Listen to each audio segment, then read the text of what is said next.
Hey everybody, welcome to my teaching series. I have let all of my teacher friends know that and my homeschool families know that I wanted to support them in the upcoming school year by creating videos that would touch on some literacy topics that could help enhance your lesson planning, your unit development, and just your overall literacy integration. So here we go. These videos are live and I will be putting them on a playlist. So you will be able to go back and check them out and go through the different topics.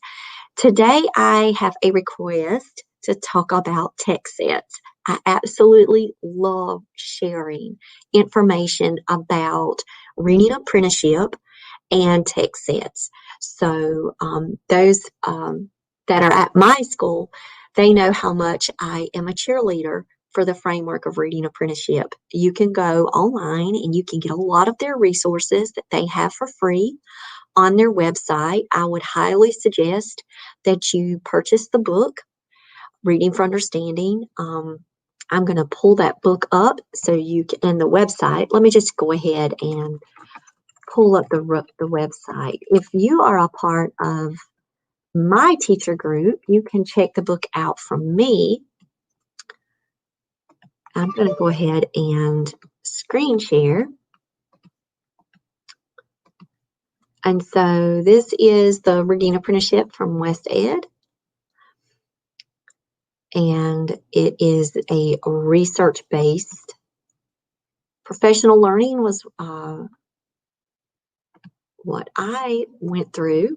This Reading for Understanding book, just top notch. I also have Leading for Literacy too, but this is what my teachers need to kind of be diving into right now.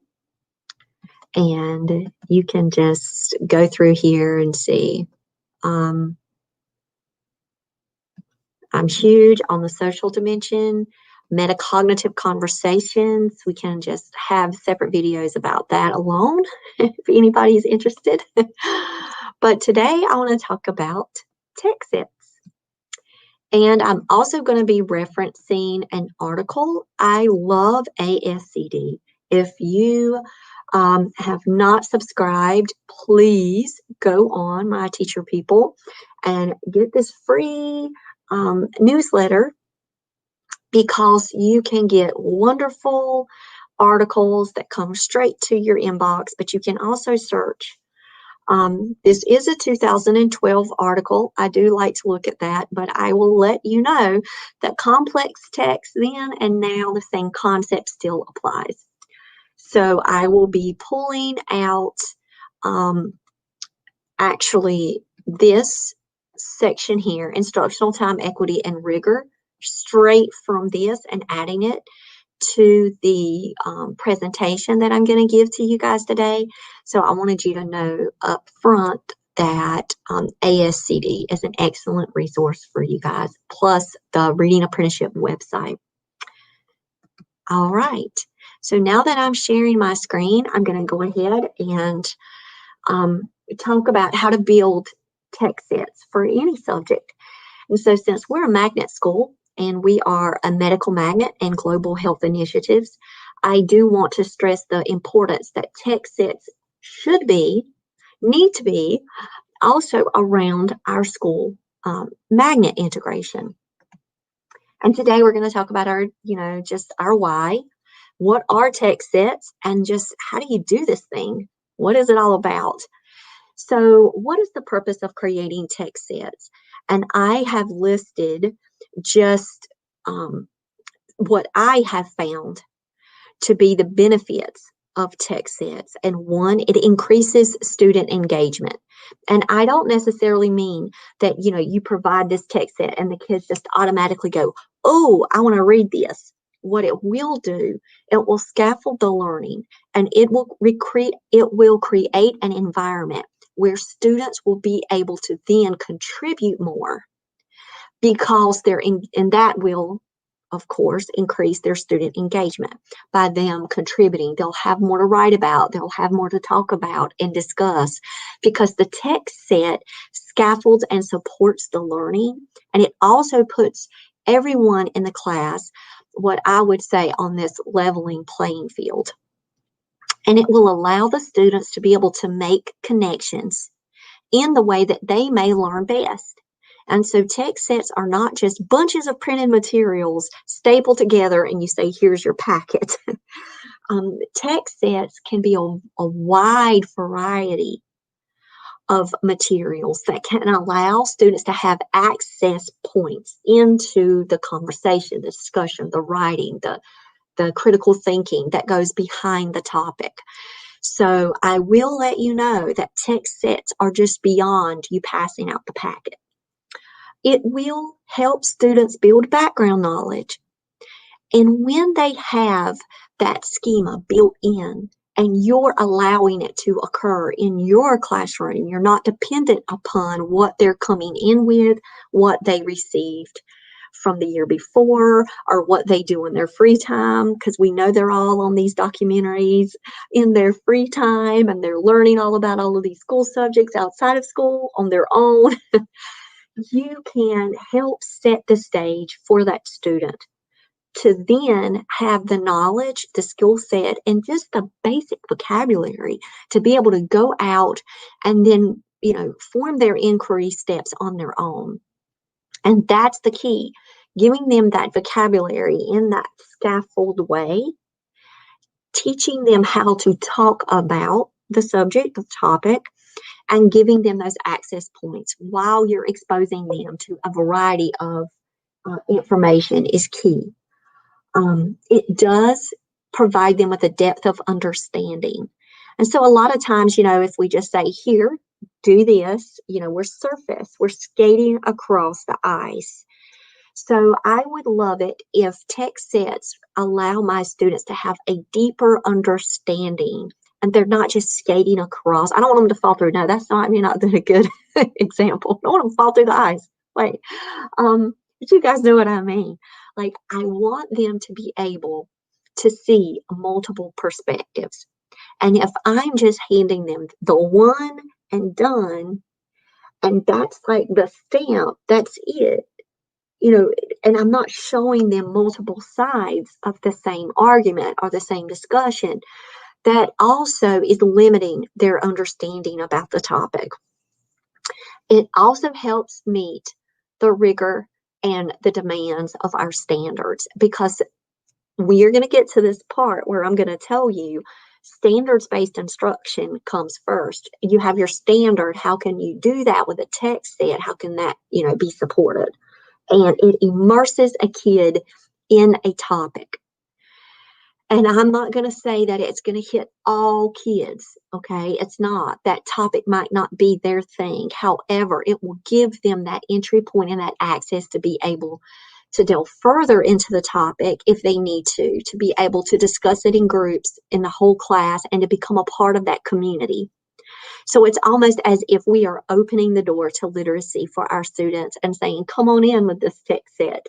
I'm making it safe for you. I'm giving you what you need here to be able to navigate towards this bigger topic, this big umbrella topic that we're talking about. Okay, so the next question that I get, well, then how many of these pieces do I need? What is the magic number? As you can see, there is no magic number. You have your topic. Okay, you have your big picture. You have your anchor text. The one thing you want them to understand. Okay, think of that. And then what direction do you need them to go towards to get to that learning? What do you need to help support that big learning? And that's what the text set is meant to do. And so imagine your anchor text in the middle, and then all of the things that are rotating around that in a variety of ways. So now we're going to move and talk about text complexity. So the way we layer text impacts complexity. And we know that we need to provide our students with complex text. We do need to have a little bit of reader struggle in there. They do need to be able to grow within the text. We do need to provide them with metacognitive conversations and that ability to be able to say, wait, I'm stuck, or wait, this makes no sense. How can I, use one of the strategies that I'm being taught or these protocols to be able to understand the text? What kind of paraphrasing techniques do I need to do in order to access the text? But I do need for you to focus in that it's not just about, reader and task. It's quantitative and it's qualitative for text complexity to meet the 3 criteria that we need in order to push our students to a higher level of text and complex learning. And so, what should you be thinking about when we start talking about how do we provide a text set to our students and what should be included in it? First and foremost, we do need to consider our magnet integration. We need to be flexible in our thinking. We do not need to be so rigid in that it has to be this one way. It is a set of things, not just one thing. They also need to be accessible to students. And we need to allow students to practice, and we need to also talk to that text and do strategies or protocols within the text set to model that type of behavior. We need to be able to say that the text sets that we're providing are allowing students an opportunity to create meaning and connection through these text sets. And then how does one text support the next set that builds on the concepts, vocabulary, and themes that you're working towards? And always think about how can you refine what you're doing, reflect on your practice. So I want to show this really cool infographic that I found. So here's the source down at the bottom. Okay, how to create a text set. You guys know you can make these infographics yourself. You can make them with students on canva.com. Just go to the infographic templates. They're already there for you. So awesome. So you pick a skill. And then you choose a mini unit and you focus on that skill. Okay, so for mine, it would be like, okay, I'm going to pick a standard. Then I'm going to pick a topic. And then I'm going to choose that topic based on something that I find inspiring or motivating or something that's current. And then I'm going to search and I'm going to look for sources, valid, reliable sources from multiple perspectives and positions and angles. That is so key. Then I'm going to select text that are going to be varied. And I'm going to show you a different, like a checklist that I've kind of created for you that you can work within your PLTs when you're planning this work or when you're just building them on your own if you're a PLT of one. Then you just spend some time just immersing yourself in the text that you've picked. And then you say, which one would give me the biggest bang for my buck? Like which one is going to not only increase student engagement, but build the background knowledge that I need in order for them to grasp the more rigorous text that they're going to be introduced to or that they're parallel working in at the same time. And then you take the strategies, the protocols. Reading Apprenticeship provides those for you, or you can go out and do 101 learning strategies, teaching strategies on reading support strategies, writing. And then you just make sure that students can actually access it, that you are building it in an order in which it makes sense. And so if you think about a text set, it's entry points into something. So you can't start with that harder piece first. So it's like you've got a pool and you're teaching someone how to swim. And some people say throw them in the deep end. No, I want my kids to just get their feet wet a little bit. And then I want them to feel the water and to have fun in the water. And they're floating around a little bit. And then we put the floaties on and we're practicing within that vocabulary. And they're getting just this routine, this habit. They're learning it. It becomes a part of that muscle memory for them. And once that vocabulary is there, then we move forward. And then when I say, okay, we're going to doggy paddle into this, then they understand what I mean by that. And so putting those texts in order is really teaching them how to become more independent. So that way, when they're into that rigorous text, that anchor text, they have an ability to be able to navigate it in a richer experience. You're just deepening their experience once you get to that main core text. So I love this infographic. I think it is a great way to be able to explain this to your teachers. And it gives you kind of like, oh, check, check. I'm doing this, I'm doing that. And I've got it right here for you. And so this is pretty much some things to consider. And, you know, comics are always a great starter activity. Infographics, statistics, graphs and charts, photography, images. Make sure your videos have closed captioning. That is an accessibility issue.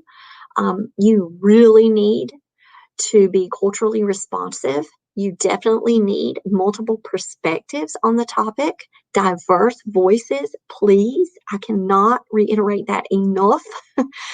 Real world connections. Story matters. Students will remember story. You can do excerpts, and this is the thing. You don't have to take a 5,000 word story. You can take a 50-word piece and use it as a model and integrate it in somehow. So that is allowed. And advance the vocabulary as you go. Make sure they are credible sources.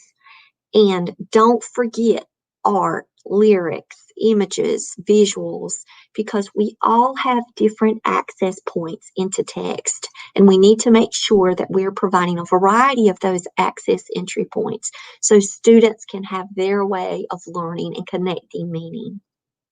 That's what it's all about. So just remember this. We are layering.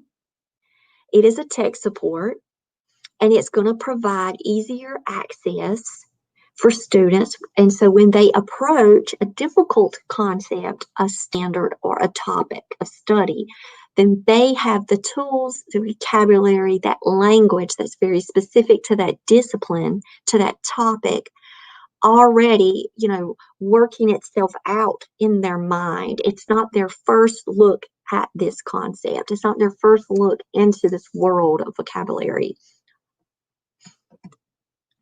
And so the anchor text hold down the standards. And so this is where I'm pulling out from this publication that I showed you earlier.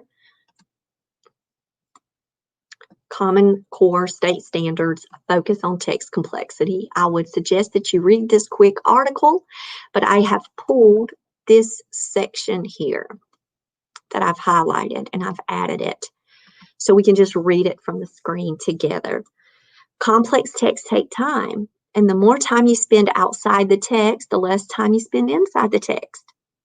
Many materials and discussions spend as much time on student feelings about the text or how the text relates to their experience as they do with what's going on inside the text.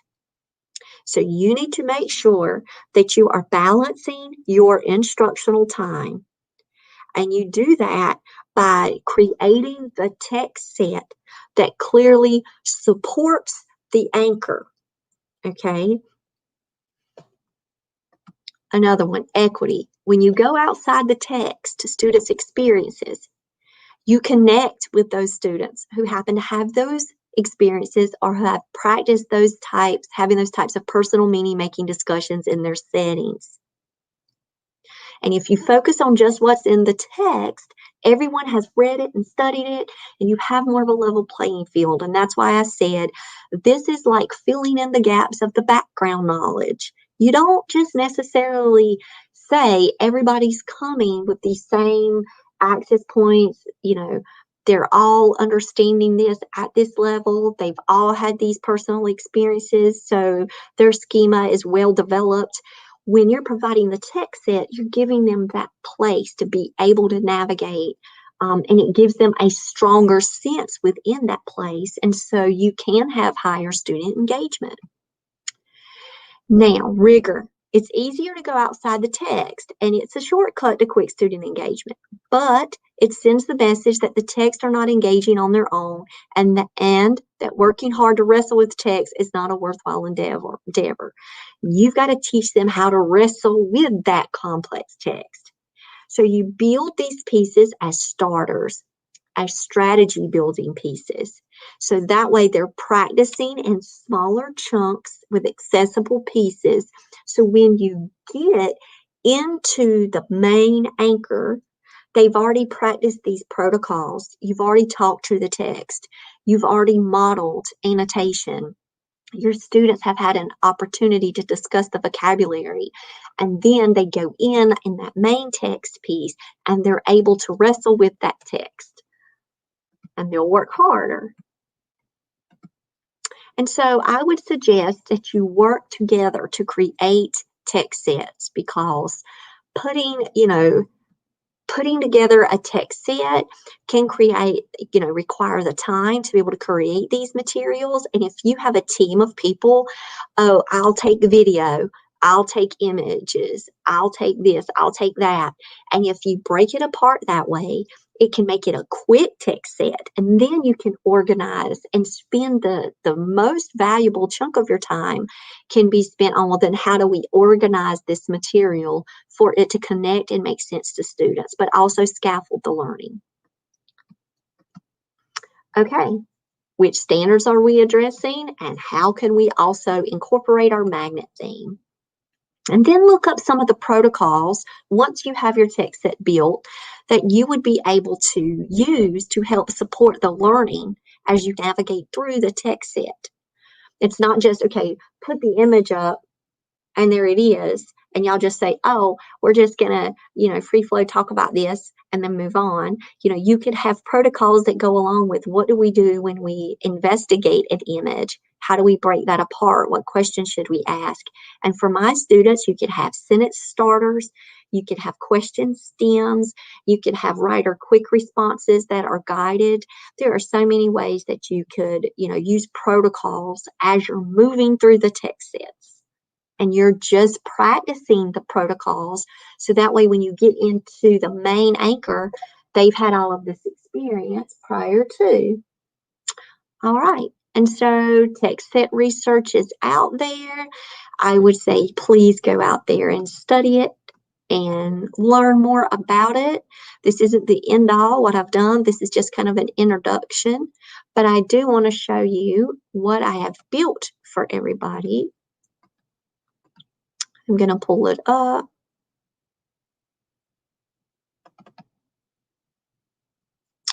So I've created this. It's a PDF brainstorming guide. Things for you to consider. Does the set build background knowledge? Like, seriously, this is the point. And does it support the standards? Okay. And have considerations been made for the balance? And so this is something that you could do with your PLTs or even with your students if they're helping you build text sets. So what could visual text include? And so I have listed 32 visual text. And so just take a second, just kind of go and look through that. And yes, this is a part of building the text set. This is the fun part. My students love looking at advertisements and commercials. Oh my gosh, some of the best commercials ever. Digital media, graphics and organizers, cartoons, and informational text is next. And so I have given you 19 different, just some Kickstarters for you guys to be able to brainstorm within your group. What could an informational text look like? Now, my kids love the interviews. The true life, that really captures them. And the bios, the biographies, the biography channel, The videos with informational text, those are really good. Textbook pieces that can be like little excerpts from textbooks, journals, so many things, recipes included. And then think about engaging text, simulations. We were talking yesterday about doing virtual tours, real world relevance, huge. But you also want it to be, when you're thinking this, clear connections can actually be made between one to the second to the third to the fourth piece that you've put together in this text set.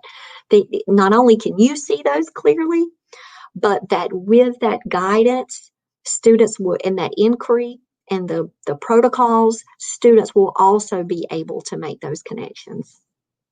So if you have trouble doing it, then look for a different piece for the puzzle. And there are so many tons of resources that you can pull up. Like Library of Congress has text sets, like tons of places where you can go that actually have thought about pieces like this. Like even Common Lit has additional resources that can help build text sets. One of my favorite pieces to include is poetry. I love poetry extensions. All right, so that's just a get you started. You see that I didn't like add everything under the sun there, but I wanted to share just, kind of like thoughts to consider, questions to ask yourself as you're navigating and building your text sets, considering what goes in them, how many pieces do you need to actually get the job done, and how do you order them in a way to help students to not only access, but to build on the concepts and to increase the rigor as you go to where you get to that main text, it is fully supported. All right, I hope that this video has been helpful, and I would love it if you guys could suggest any other videos that you might like to see, and how can I support you with your classrooms, your homeschools. And I hope that you have a great day, and I'll talk to you guys later. Bye.